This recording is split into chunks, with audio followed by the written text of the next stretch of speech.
This is the 217 Recovery Podcast with Corey Winfield. So I snapped it one day going about 120 mile an hour. That's what I do when I drive down there. And co-host Marney Winfield. There's a phrase on top that says, do what you love. I'm going to put that one in my office. It is the 9th of October, 2021. My name is Corey Winfield. My name is Marney Winfield. I'm going to put that in my office. Making up new intros all the time. Well, I did like 4 of them the other day. I was like, I'm here. Might as well do some more. Nice. I got 2 other ones we'll do, I guess, next week. But yeah, that's the other one. I actually had a dream last night. I've been having crazy dreams. I had a dream last night that I was getting canceled by the little people of America. Really? Yeah. You making that up? No, I'm not.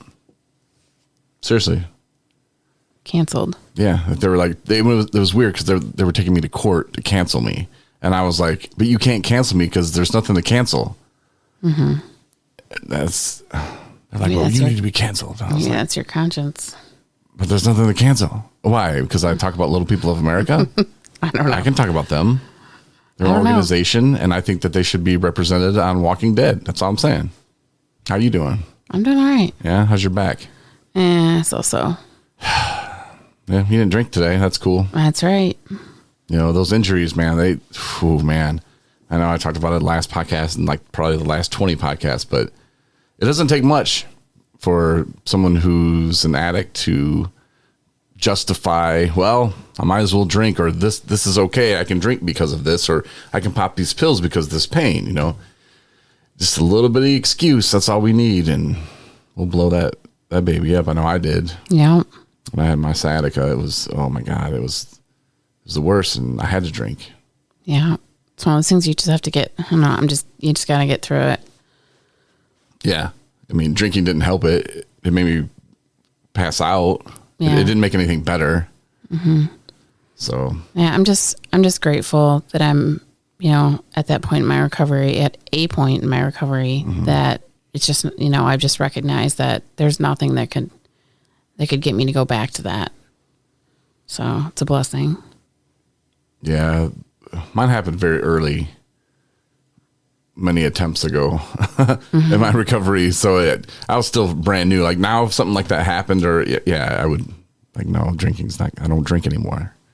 Drinking's not going to help anything.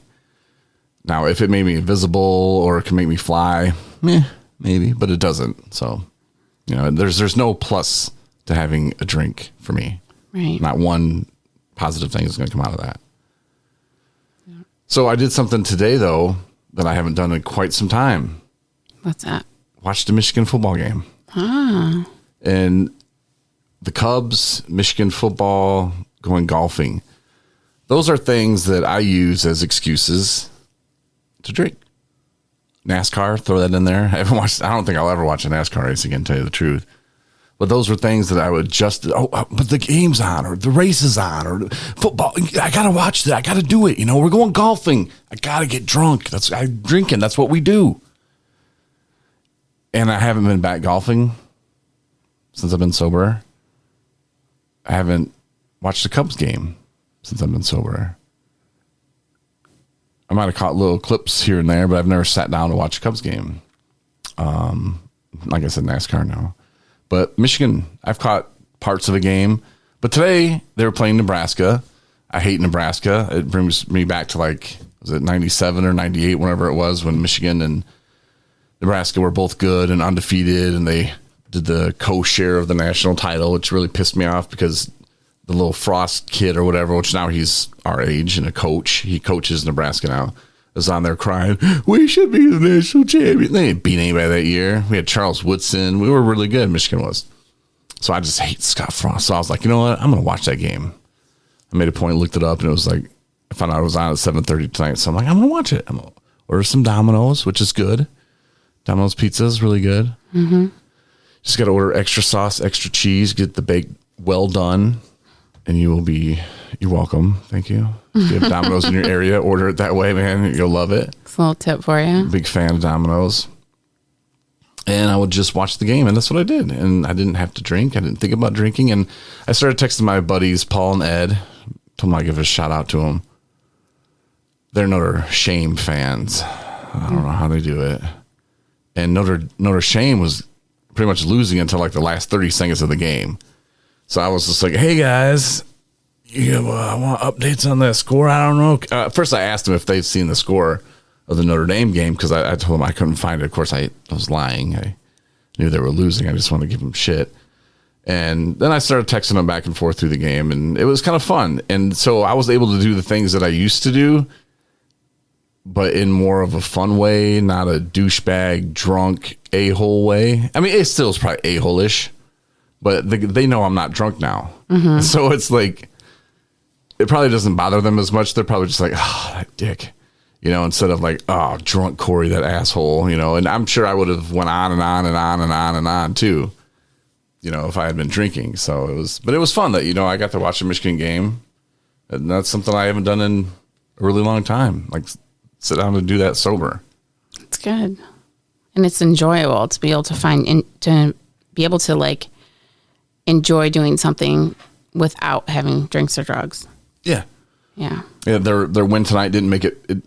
If I was drinking, it would have made it better. If they were lost, then I started, I'm going to drink. It wouldn't have made it better. Just coming to do a podcast after the game makes it better. Mm-hmm. A lot of people are like, why you guys do the podcast so late? Well, just so that we can say we made it through another day, man. Sober. Right? If we did the podcast in the morning, well, we had all day where we could go drink if we wanted to. But, if we do the podcast at night, well, got to be accountable. We got to be responsible, to come do the podcast. And not all nights we want to do it. Yeah.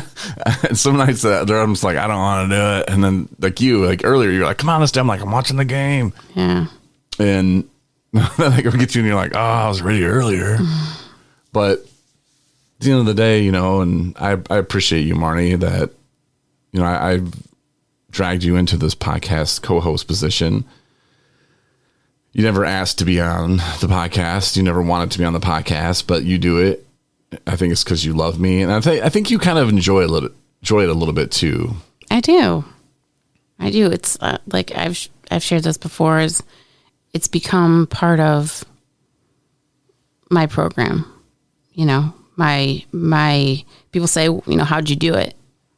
People ask that all the time. When you have a milestone or even on a daily basis when you share how much time you have sober, say, how do you stay clean and sober? And this is part of how I do it.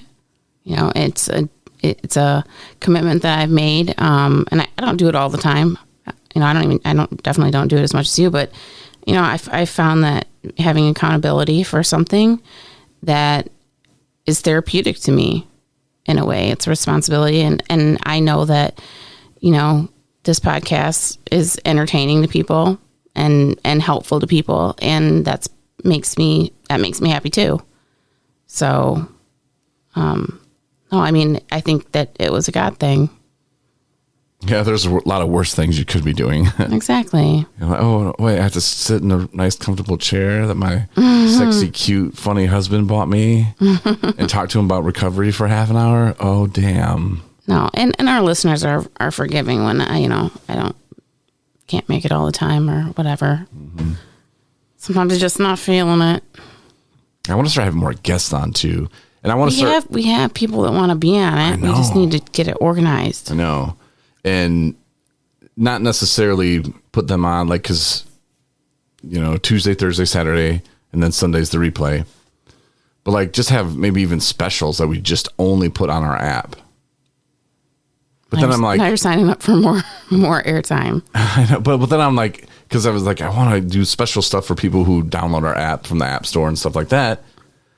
But at the same time, I'm like, but I still want everybody to listen to it, on iHeartRadio and Spotify and Apple Podcast and Amazon Podcast and but I think whatever 80 other things we're on. I think having special guests can be during our regular timing. Podcast timing, the Tuesday, Thursday, Saturday, because that's part of what we do. It's helping people in recovery, and those people have something to say. Yeah, but I have a lot to say. I know you do, but you got to share that time. Stuff in the world. Okay. That happens. I have a lot to say about that stuff, and then it takes into my time. Or I guess I could talk to them about it, but I don't know. Not everybody's cool. Right. I found that out in my radio days. Like some of the people who I would love to talk to, I'm like, oh my God, I'm going to interview this guy. And it was just like, pfft. And then some of the other ones were just really cool. And I thought, man, I thought that guy was a dick. I thought it was going to be a horrible interview. Or like I'd be dreading it. I'm like, ugh, got to talk to that guy. And then, I don't know, like the ZZ Top guy, it was freaking sweet, man. Like I just was like, oh, what am I going to talk to this guy about? Billy Gibbons. And he was cool as hell, man. It was a good interview. It was fun. But anyway, some of them are good, some of them aren't. And some people like to open up, some people don't. Mm-hmm. My friend Zach, I need to get him on here. He's got, I think, over 2 years now. And I've talked about him. He was supposed to be on, and then he ghosted me. And then he wrote me a message and apologized for ghosting me and said it just wasn't the right time. There's some stuff going on or whatever. But he tried out for American Idol and like made it onto the top 20 or 150,000, or I don't know really at all much about it. But he was in treatment with me. That's exciting. Yeah. And he's got 2 years. He lives in Traverse City, Michigan. So yeah, let's have him on. Should. I will.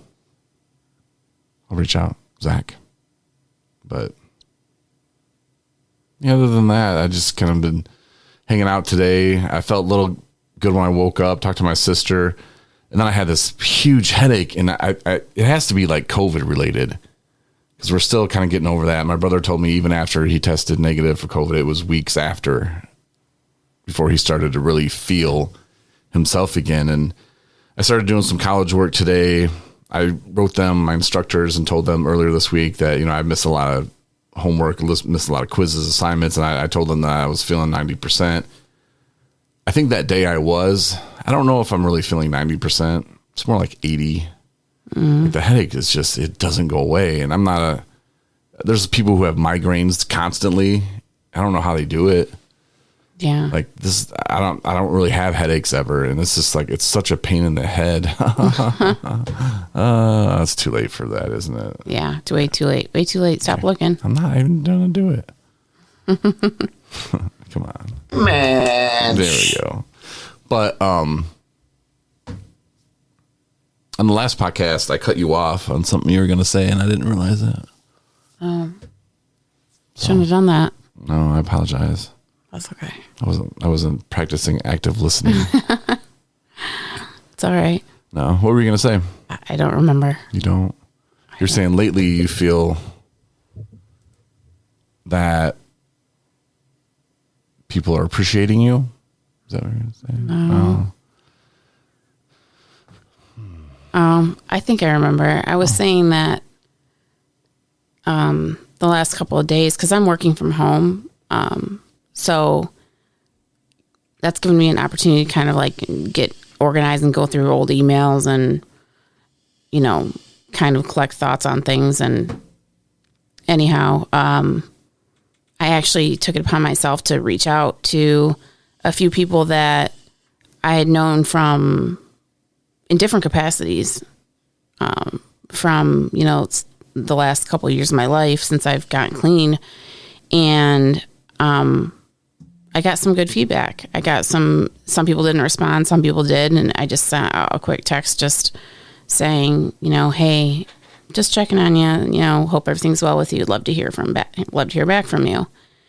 And I got a couple people that responded back and said, that they were doing well and then filled me in on jobs or family stuff, moving stuff, sobriety stuff. And some of them had slipped and gotten back on track. And a couple people, 2 people who responded back were saying, thanks for checking on me. I'm not doing so good. And then, I followed up with, you can turn things around and just, I don't want to be pushy. And that wasn't my intention, is to find out who's clean and who's not. It was more like, it doesn't hurt anything for me to reach out to these people and let them know that there's somebody out there that's thinking about them. And if they know me, then they know that I'm not judgmental. And so that would not have been my intention. And so it was nice because, I mean, you never know when somebody might need a text like that. Mm-hmm. And then also the people that are staying clean and sober that did respond to me to have the great news to, you know, get back to me and say, I'm doing this and I'm doing this and everything's great. I mean, that's another reason for them to celebrate themselves that they're doing well. And for me recognizing, they're like, wow, you know, people are really supporting the fact that I'm doing what I'm doing. And she knew me when, kind of thing. So, and then some people I didn't hear anything back from, which could have gone either way, you know. I don't know, same phone number or email or whatever. And you know, that's not anything I had to do, and that's not anything that I'm putting out there as a suggestion for people to do per se. It was just something I felt, just something told me, you know, I had an opportunity to do it, and so I did. And after the day had gone by, and you know, I had that communication with those people, it occurred to me that if it's something that you're going to do, like flip back through people that you've known, whether they were in your addiction or not in your addiction or whatever the case may be, is you need to be a good spot where you're at, because you'll be hearing from those people again. Mm-hmm. You know, if some of those people were using and you weren't in a good spot and you're opening that door again for communication, that could lead to bad things, you know. And that was kind of actually an afterthought when I did that, was like, if I wasn't a really good solid spot in my recovery, this could have been a bad thing. But because in hindsight, I have in the past, I've actually met up with people that I had known and met through the program, and then they had relapsed, or I had relapsed, or we both had relapsed, and it was not good. So that's just kind of a warning thing for, you know, for everybody out there, that you need to be, if you're, you know, looking to kind of, with all good intentions, to check on people and see how they're doing, you need to be in a good spot where you're at before you do that. We should tell stories on Tuesday. We should do that. Tell stories? What do you mean? About meeting up with friends that you had met in the program. Right. Well, there's that whole testing the waters things, like, how are you doing? Are you still in it? You know, and then there's like the silence or I don't know, are you still clean and sober? I don't know. And, you know, so. Because I know that you know somebody who gave somebody a debit card and say, hey, go get me some liquor. Mm-hmm. Next thing you know, wiped out. Yeah. Same thing happened to me. That's what I was saying. Like, I'll tell that story on Tuesday. Okay. I should have that guy on too, who stole from me. He paid me back, but it was it wasn't a very good situation. Well, and there are people that might be on the total verge of, you know, they're just hanging on by their fingernails on staying clean. Mm-hmm.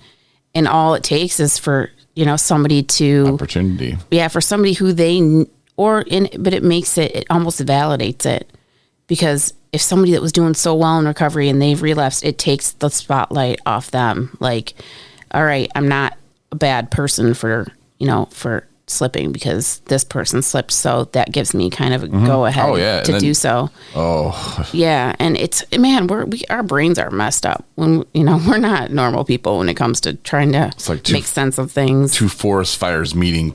It is, and it's freaking disaster. Yeah, it's not good. Yeah, so you know, who knows? You never know, but I'm glad that I did what I did. I actually got feedback even this morning from somebody who I had reached out to, and they're doing well. So, you know, all in all, I don't know where it came from, what made me decide to do that. Just kind of maybe semi curiosity, but also because part of who I am today is how I stay clean and sober is helping other people stay clean and sober. Yeah. And it's not like you're reaching out to say, hey, I'm still doing great. You're probably not. Right. It's like saying, hey, hope you're doing well. If you need anything, you know, I'm not going to judge you. Right. You know, and, exactly. And like you said, sometimes you don't know when those will really hit home and when somebody really needed it that day, you know, and just to let people know that, yeah, you are thinking about them. Yeah. You know? Yeah. And well, okay, I'll give you one example. One guy I reached out to, last I had heard was doing all right, but, you know, he hadn't spent much, I hadn't spent much time in the interim when he was sober with him, like knowing him. So it was just kind of a really random, just how are you doing? How are things?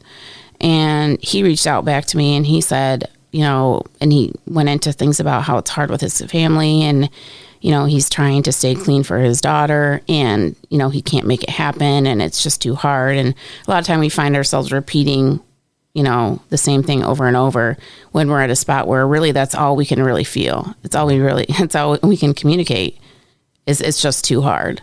So that obviously was a, you know, message that he was not doing well. And we ended up talking back and forth and, you know, I directed him and we talked about the Vivitrol shot and what that meant. And, you know, and I talked to him about getting back into counseling and he's out for that. So, you know, whether he takes an next step with those things or not is, you know, I'm not sure. I might shoot him a text in the next couple of days, just, you know, middle next week or something, just to say, hey, how'd it go with, you know, what we talked about. But, you know, he knows that where my question came from and my, looking into where he was at just came from a pure spot, you know? So I don't know. We'll see where that goes, but yeah, it's good to do that from time to time, you know, and you can't really make anybody do anything, but just to let them know that, hey, you're still there and you do care. And, you know, we know we can't save the world, right? But, you know, people didn't give up on us. So, you know, and just because someone uses doesn't make them a bad person for sure. One guy I know, he has a problem and he hasn't went back to drinking or doing drugs, but there's other addictions you can pick up. You know, gambling is one of them. And he wanted me to hold some money for him. He's like, look, man, like if I don't have it, I can't spend it. And I want a car, you know, and I thought that was a huge step for him because instead of denying that he had a problem, I talked to him about the problem. I told him, yeah, that gambling is a real thing, man. Like there's a lot of people who commit suicide, who do suicide. And there's just a lot of problems that come along with gambling that, you know, a lot of people don't realize. And he realizes that it's a problem, but you know, he asked if I could hold the money for him because he wants to buy a car and he knows that if he has the money on him, he will spend it. So I thought that was a pretty responsible thing for him to do because, like I said, I didn't scold him or yell at him or point the finger, you know, wag the finger, you're doing bad stuff. I didn't do any of that. I just kind of let him know, like, that's dangerous, man. And he took it upon himself to figure out, okay, what do I need to do? I don't know if he talked to a therapist or I don't know. Maybe they gave him the advice. That's cool. But either way, he ended up at a place which is a way better place for him to have somebody hold money for him, you know, and to save up till he can buy a car. I thought that was a good thing. And I told him, I was like, dude, these are the moments that you got to pat yourself on the back for. These are the moments that you realize you're changing. Because the old you would have just kept on going. You know, hey, man, the house is already on fire over there. Let's just blow it to the rest of the house, you know? Like, burn this whole effing thing down. That's how we used to live. But to stop it, it's like he's falling. You know, he was slipping. He was falling. And he caught himself before he hit the ground. And now he's, like, slowly pulling himself back up. And I think that's good. And to realize that and to just know that, hey, man, I am changing, I think is huge. You know, so big props to him for sure. That's great. That's a great idea. Yeah. I got a little extra money in the bank account today. You want to go to Applebee's, get that Oreo shake or whatever that song says? Hey. Applebee's in the dirt, whatever. Oh, yeah, I've heard that. I don't know. I don't understand country music. I used to like rap, but now it's country music. So I guess I like country music then, because country music's rap now. Did you know that? No, I didn't know that. Yeah. So wait, where are you at right now? Because that didn't really make sense. You said I used to like rap, but now it's country music. Does that mean you like country it used to be music? known as rap, but now it's country music. Okay. Because country, it's the same music. Okay. Have you listen to country music, don't you? I do. It's just when you turn it on, it's not like way down yonder on the Chattahoochee. No. It gets hotter than the hooch coochie. No, it's not like really anymore, going to no. Applebee's and the bird and it's rap music. Oh, okay. So it's rap stations. It has changed a lot. Yeah. Yep. White people invented rock and roll. White people took it. White people started rapping. White people taking it. Telling you. I miss listening to the radio. You miss listening to it? Mm-hmm. Oh, because you don't leave the house. Because I don't leave the house. Oh. I know. It's depressing. Yeah, you like that station here in town too. Mm-hmm. What is it? 106. Q106. Big shout out. They give you the birthday shout out, so we'll give them a podcast shout out. Yeah. It's a husband and a wife are the DJs. And you love that station. You love them. I love them. You're a big fan. I am a huge fan. You're a P1. Yeah. Robbie and Rochelle. Yep. Love them. Mad props. And I think it was cool because I emailed them and said, hey, can you give my wife a shout out on her birthday? And they did. Yeah. That was very cool. Yeah, they seem like very cool people. So can't bash on them. No hating from me. Nope. But all right. Well, we're done. So have a good rest of your day and enjoy football. Night, everybody.